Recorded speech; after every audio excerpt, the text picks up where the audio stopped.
Hello everyone, स्वागत है आपका इन्फिनिटी के यूट्यूब चैनल पर। पिछले लेसन में हम लोग डिस्कस कर रहे थे आइडियल सॉल्यूशन और नॉन आइडियल सॉल्यूशन के बारे में। आज के लेसन में हम लोग पढ़ेंगे कॉलिगेटिव प्रॉपर्टी। कॉलिगेटिव प्रॉपर्टी क्या है? सॉल्यूशन का कुछ ऐसा प्रॉपर्टीज जो नंबर ऑफ पार्टिकल्स पर डिपेंड करता हो, यानी सॉल्यूशन का वो प्रॉपर्टीज जो सॉल्यूशन में उपस्थित टोटल पार्टिकल्स और सॉल्यूट के पार्टिकल्स के अनुपात पर डिपेंड करता हो, उसको हम लोग कॉलिगेटिव प्रॉपर्टी कहेंगे। ठीक है। कॉलिगेटिव प्रॉपर्टी चार तरह के होते हैं। पहला है relative lowering in vapour pressure,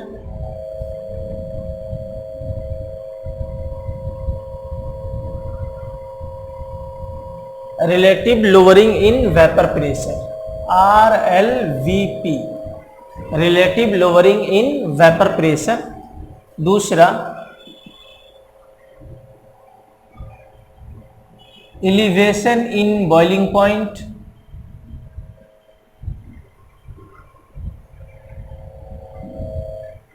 तीसरा डिप्रेशन इन फ्रीजिंग पॉइंट,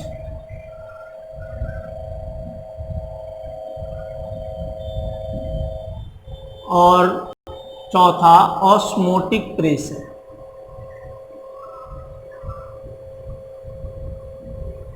ठीक है, ये चार तरह के कॉलिगेटिव प्रॉपर्टीज होते हैं। Relative lowering in vapour pressure, elevation in boiling point, depression in freezing point, और चौथा ऑस्मोटिक प्रेशर। कॉलिगेटिव प्रॉपर्टी यानी ये चारों प्रॉपर्टी ऐसे प्रॉपर्टीज हैं जो नंबर ऑफ सॉल्यूट पार्टिकल्स पर डिपेंड करते हैं, यानी सॉल्यूट पार्टिकल्स और टोटल नंबर ऑफ पार्टिकल जो सॉल्यूशन में प्रेजेंट है उनके रेशियो पर डिपेंड करते हैं। तो ऐसे प्रॉपर्टीज को हम कहेंगे कॉलिगेटिव प्रॉपर्टीज जो नंबर ऑफ पार्टिकल्स पर डिपेंड करता है। ठीक है, तो इन चारों प्रॉपर्टीज को हम लोग एक एक करके पढ़ते हैं। पहला प्रॉपर्टीज हम लोग पढ़ते हैं relative lowering in vapour pressure.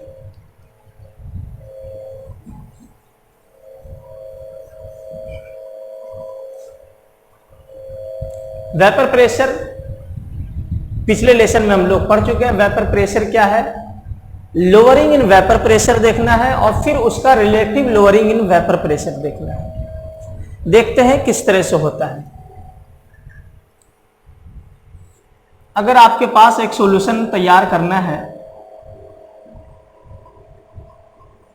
इस सॉल्यूशन में आपके पास सॉल्वेंट है A और आपने इसमें डाल दिया सॉल्यूट B,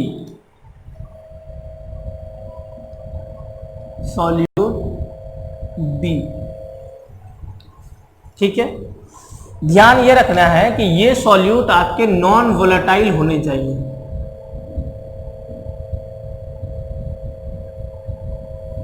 ठीक है, ऐसा सॉल्यूट डाल रहे हैं जो वेपर ना बने, जो वोलेटाइल ना हो, वेपोराइज ना कर सके, ऐसा सॉल्यूट। ठीक है, अब यहां पर आपका सॉल्यूशन तैयार हो गया। अब अगर यहां पर वेपर प्रेशर चेक करना है तो वेपर प्रेशर तो सिर्फ A के कारण होगा, B का वेपर प्रेशर हो नहीं सकता है क्योंकि ये नॉन वोलेटाइल है। अगर नॉन वोलेटाइल है तो ये वेपोराइज होगा नहीं, तो वेपर फेज में जाएगा नहीं, तो वेपर प्रेशर इसका नहीं होगा। वेपर प्रेशर किसका होगा? सिर्फ A का वेपर प्रेशर होगा, वो PA होगा। ठीक है, जब आपने इसको मिक्स नहीं किया था तब ये A प्योर था, तो हम लिख लेते हैं प्योर A। इस प्योर A का अगर वेपर प्रेशर होता तो लिखते P0A। ठीक है, अब अगर राउल्स लॉ अप्लाई करते तो लिखते हम PA बराबर P0A XA। XA mole fraction of A plus X B mole fraction of B solute. तो सॉल्यूट और सॉल्वेंट के मोल फ्रैक्शन को जोड़ने पर हमेशा 1 आता है। X A plus X B equals to 1। अब यहां से एक्स ए बराबर लिखना चाहें तो लिख सकते हैं 1 माइनस एक्स बी। ठीक है, तो हम यहां लिख सकते हैं पी ए बराबर पी नोट ए एक्स यानी 1 minus x B. P naught A बराबर P naught A minus P naught A x B. ठीक है, अब अगर हम इसको यहां लिख लें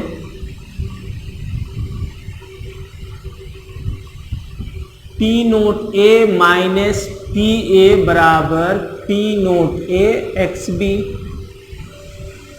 ठीक है, P naught A minus P A equals to P naught A x B.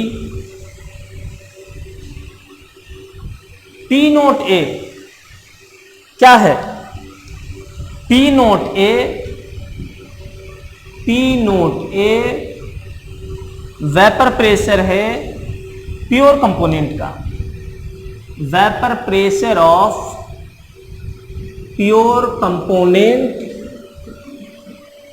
ए जब प्योर फॉर्म में था उस वक्त का वेपर प्रेशर पी नोट ए।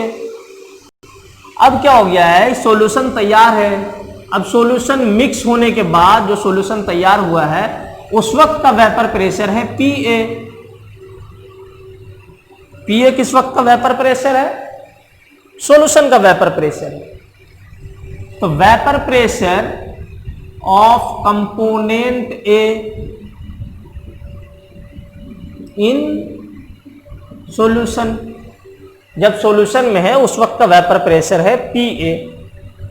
ठीक है, अगर सॉल्यूशन में वेपर प्रेशर पी ए है तो टोटल जो वेपर प्रेशर होगा सॉल्यूशन का, मान लिया उसका हमने पी एस। पी एस क्या होगा?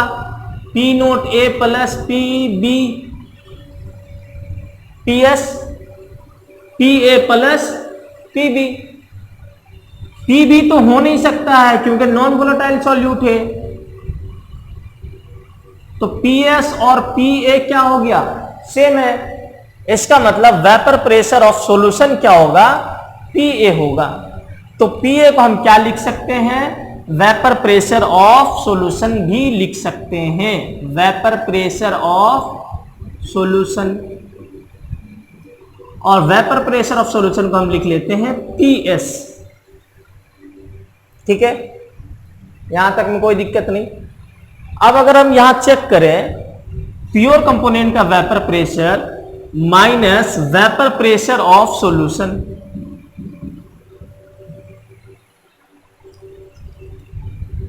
प्योर कंपोनेंट का vapour pressure minus vapour pressure of solution equals to P naught A x B.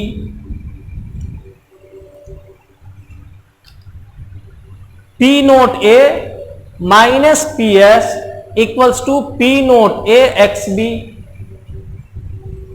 Pure component का वेपर प्रेशर धनात्मक राशि होगी, मोल फ्रैक्शन भी क्या होगा? धनात्मक होगा। जब ये दोनों पॉजिटिव होंगे तो ये टोटल टर्म अगर इधर पॉजिटिव है तो इसका मतलब ये है कि P naught A greater than P S. P naught A अधिक होगा पी एस से, तभी इधर प्लस आएगा। जैसे 10 माइनस 9 इक्वल टू प्लस 1, तो हमेशा इसको अधिक होना पड़ेगा तभी ये प्लस होगा।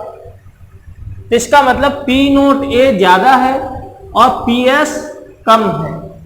ठीक है, अगर पी नोट ए ज्यादा है यानी स्टार्टिंग में जब प्योर कंपोनेंट था उस वक्त अगर पी नोट ए ज्यादा था, बाद में वेपर प्रेशर पी एस कम हो गया, तो हम इसको क्या बोल सकते हैं? Lowering in vapour pressure. Lowering in vapour pressure. क्या हो गया lowering in vapour pressure? P naught A x B. ठीक है, अगर P naught A x B है तो लोअरिंग इन वेपर प्रेशर है। अब अगर P naught A minus P S divided by, इसको क्लियर कर लेते हैं, P naught A equal to X B, ये क्या हो गया? ये हो गया relative lowering in vapour pressure. यानी जो ओरिजिनल था शुरुआत वाला, इनिशियल वाला, उसके रिस्पेक्ट में कितना वेपर प्रेशर कम हुआ है उसको यहां दिखाया गया। तो इस वाले एक्सप्रेशन को बोलेंगे relative lowering in vapour pressure. ठीक है, तो relative lowering in vapour pressure कितना हो गया?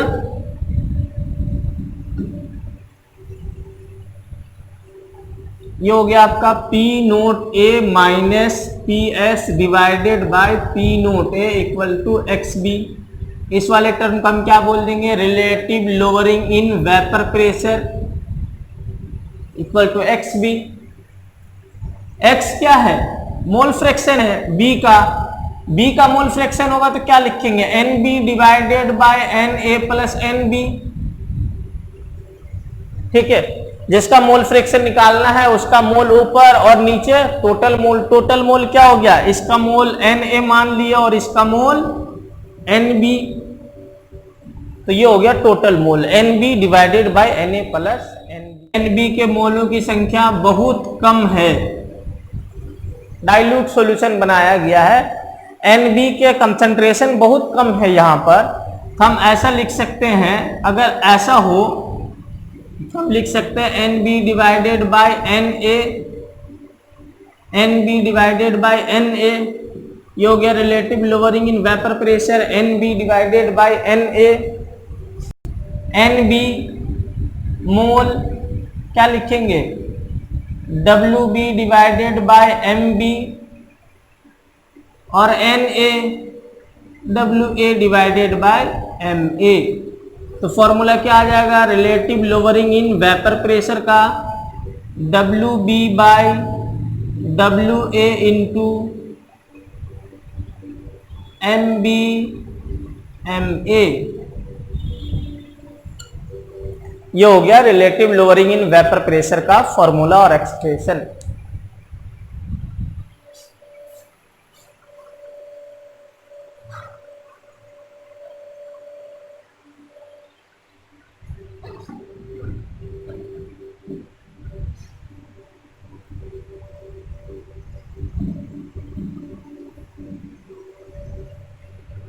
तो relative lowering in vapour pressure क्या था? Relative lowering in vapour pressure, lowering in vapour pressure लिखते हैं, इनिशियल में पी नोट ए था, बाद में क्या बन गया? पी एस बन गया, और divided by P naught A, ये है relative lowering in vapour pressure.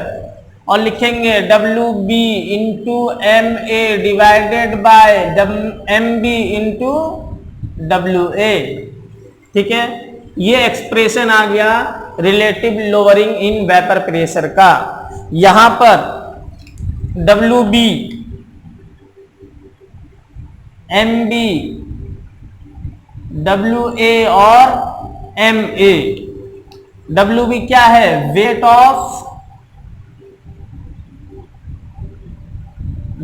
Of solute B. M B क्या है? Molar weight of solute B. W A weight of solvent A. M A molar weight of solvent A.